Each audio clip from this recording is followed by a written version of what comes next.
constantly referred to this very special institution as the closest thing to Hogwarts that I have seen in my travels across the U.S.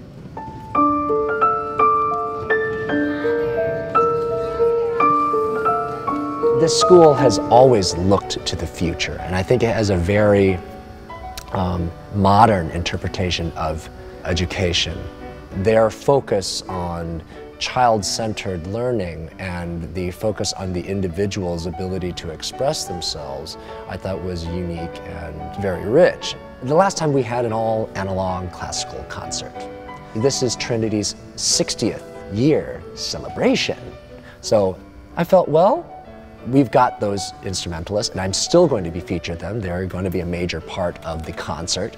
But I wanted to move into ways of other students to be involved as well.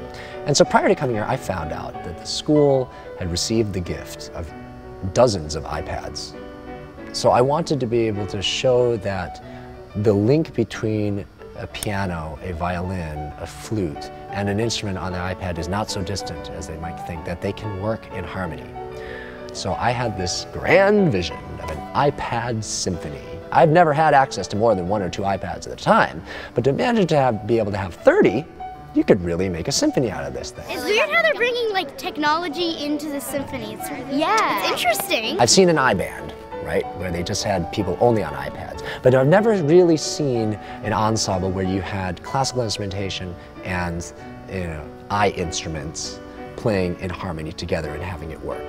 So we will be doing an excerpt of the finale movement of Beethoven's 9th Symphony, but we are going to feature students playing some of the instrumentation on iPads along with the classical instruments of piano, violin, and voice.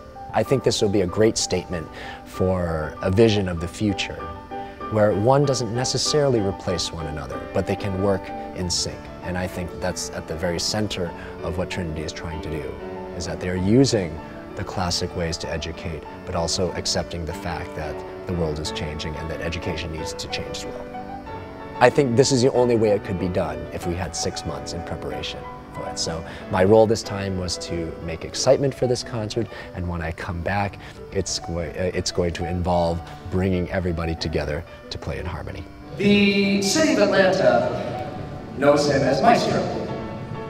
His string students know him as Master. It is my great pleasure and my honor and privilege to play with the Trinity String Jedi Master, Mr. Jun Ching Lin.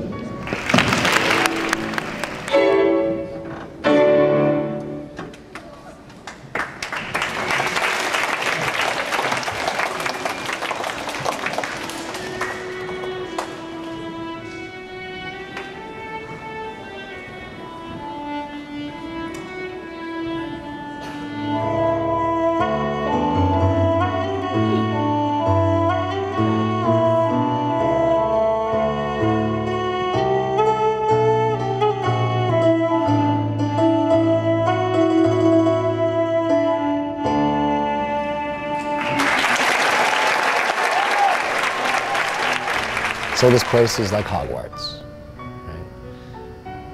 What magic can they make now? And I think that possibly is what I'm excited to see. I can't wait to be in the audience and see what they make.